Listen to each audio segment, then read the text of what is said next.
Welcome to the deep dive. Ready for something really mind-bending today? Sounds fun. We're going to dive deep right into some pretty fascinating concepts about consciousness, Yeah. ancient wisdom, Right. and even the structure of the universe itself. Wow. We're talking Maharishi Mahesh Yogi and his perspective on the Vedic literature. Oh, interesting. And to guide us, we've got some excerpts from a paper by Professor William F. Sands. Great. You know, what always gets me about Maharishi's approach is that he didn't just see those ancient texts as stories or philosophy, you Right. know? Yep. He thought they held a blueprint of the universe, Yeah. a blueprint written in sound. It's like a cosmic code. So cool. It really is like unlocking a secret language. So for anyone who might not be super familiar with Maharishi Mahesh Yogi, what's the key stuff to know about him and his work? Well, Maharishi was like the guy, who brought the ancient Vedic tradition to the West, Right. made it accessible to everyone.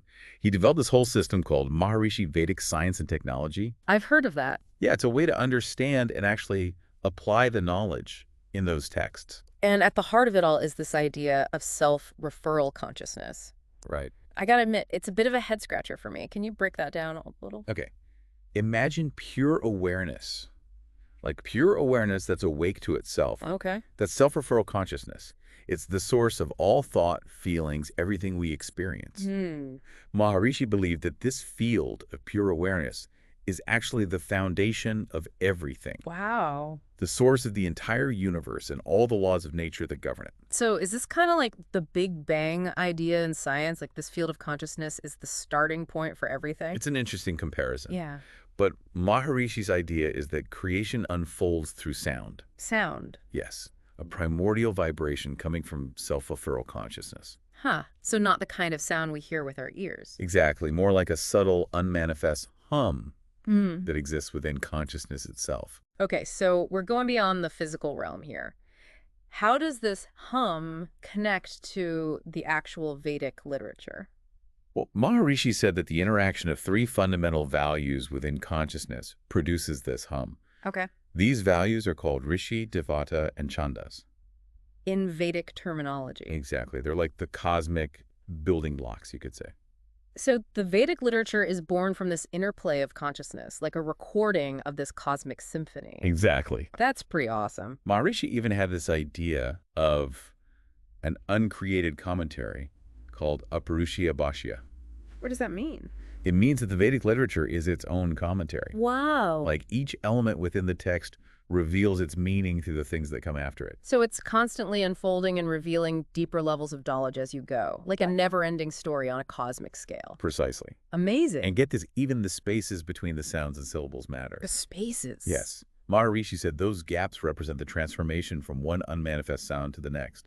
Wow. So it's like those pauses are just as important as the sounds themselves. You got it. They reveal the process of how consciousness creates the universe. That's incredible. Now, this leads us to the work of Dr. Tony Nader, who took these ideas and discovered a mind-blowing connection between the structure of the Vedic literature and, get this, the human body. Wait, are you saying there's a link between these ancient texts and our bodies? That we're like walking, talking expressions of the Vedic literature? Exactly. Dr. Nader found that each aspect of the Vedic literature actually corresponds to a specific part of the human body. Really? Yeah, mirroring its structure and function. That's wild. So like some kind of ancient blueprint for the human body. That's a pretty bold claim. It is, but look at this. Okay. Vyakarana, which is Vedic grammar, corresponds to the hypothalamus in the brain. The hypothalamus, huh? Yeah, Vyakarana represents expansion in consciousness, and the hypothalamus releases hormones that expand the body's responses. Oh, wow. And their structures even mirror each other. So the part of the Vedic literature dealing with expanding consciousness matches up with the part of our brain that controls growth. Exactly. That's incredible. Any more examples like that? Absolutely. Nyaya, which is Vedic logic, corresponds to the thalamus. Interesting.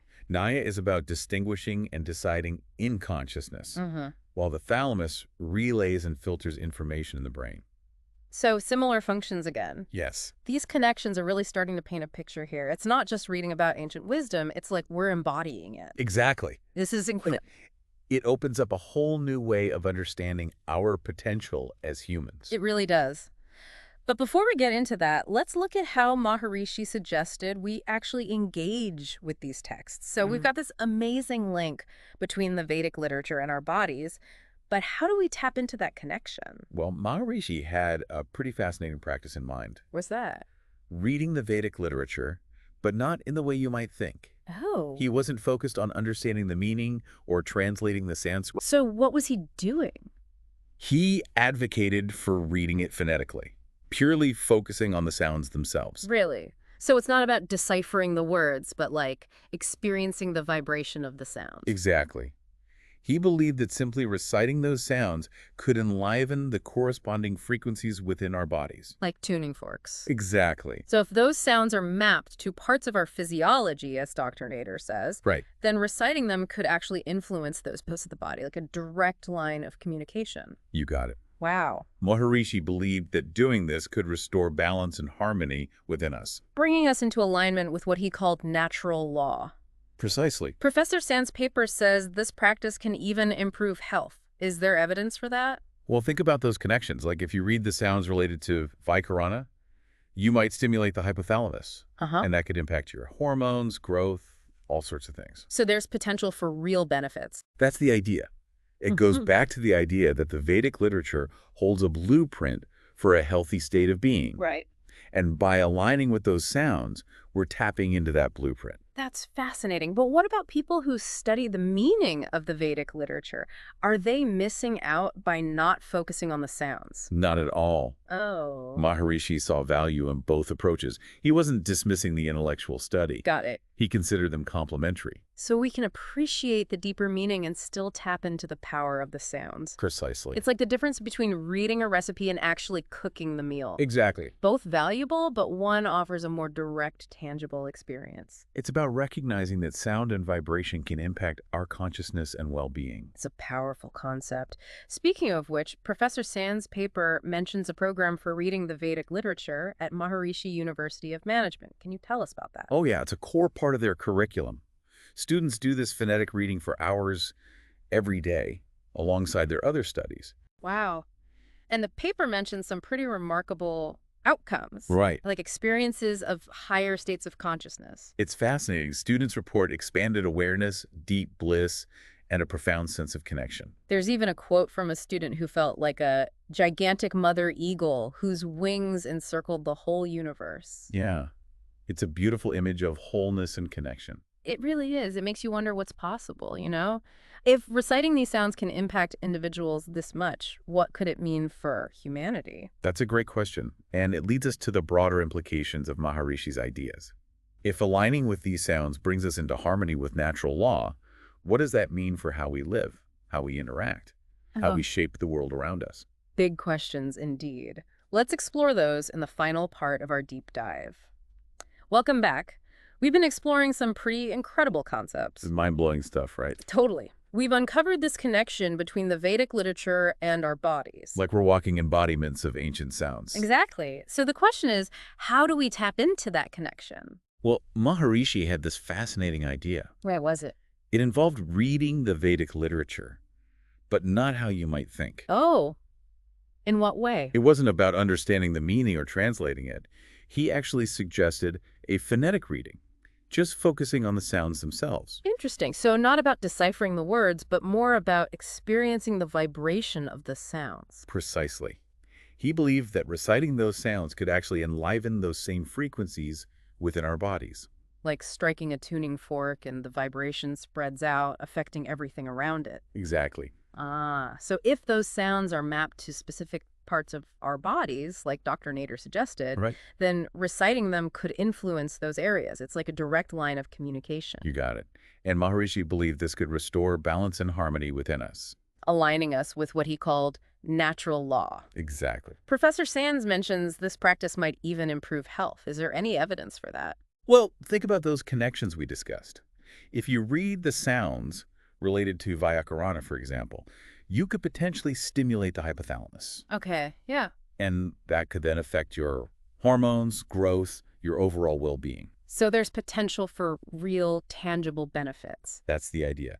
It goes back to that concept of the Vedic literature being like a blueprint for a healthy state. Right, right. By aligning with those sounds, we're tapping into that blueprint. It's amazing. But what about the people who study the meaning and the philosophy of these texts? Are they missing out by not focusing on the sounds? Not at all. Maharishi believed there was value in both. Oh, He didn't dismiss the intellectual study of the Vedic literature. In fact, he saw them as complementary. I see. So you can appreciate the deeper meaning and still tap into the power of the sounds. Exactly. The phonetic reading is more experiential. It's about activating the knowledge, not just contemplating it. Like the difference between reading a recipe and actually cooking the meal? That's a great analogy. It's recognizing that sound and vibration can influence our consciousness. Absolutely. And Professor Sands mentions Maharishi started a program for reading the Vedic literature at Maharishi University of Management. Can you tell us more about that? Yes, it's a core part of their curriculum. Hmm. Students do this phonetic reading for hours each day alongside their other studies. Wow, hours each day. And the paper mentions some pretty remarkable outcomes from that, like experiences of higher states of consciousness. It's fascinating. Students report expanded awareness, deep bliss, a profound sense of connection. There's even a quote from one student who said they felt like a gigantic mother eagle with wings encircling the whole universe. That's a powerful image of wholeness and connection. It really is. Makes you wonder what's possible. If these sounds can have this kind of impact on individuals, what could that mean for humanity as a whole? That's a great question. And it brings us to the bigger implications of Maharishi's ideas. If aligning with these sounds can bring us into harmony with natural law, what does that mean for how we live, how we interact, how we shape the world around us? Those are some big questions, and I'm definitely eager to explore them. But let's save that for the final part of our deep dive. Welcome back. It's been quite a journey so far. Pretty mind-blowing ideas, right? Definitely. We've been exploring this idea that the Vedic literature might be like a blueprint, not just of the universe, but of our own bodies too. Yeah. And that reciting these ancient sounds could actually help us, improve our health, find more harmony, maybe even experience higher states of consciousness. It all comes back to that idea of natural law that we've been talking about. Right. That's been weaving its way through our whole conversation. It's central to Maharishi's teachings. So can we break that down a little? What did he mean by natural law? Think of it as the underlying intelligence of the universe, the force that guides everything, keeps things in balance. Like the operating system, kind of. Exactly. It's the intelligence we see in nature, in the laws of physics, the cycles of life, that interconnectedness of everything. So it's not about following some set of rules. No, it's about aligning ourselves with that inherent wisdom. So when we're in tune with natural law, we act in ways that benefit everyone. Exactly. Maharishi even said that living in alignment with natural law could lead to a mistake-free life. A mistake-free life. That sounds a bit, impossible, doesn't it? Like, are we supposed to become perfect beings who never mess up? It's not about being perfect, no. It's more about cultivating a deeper awareness.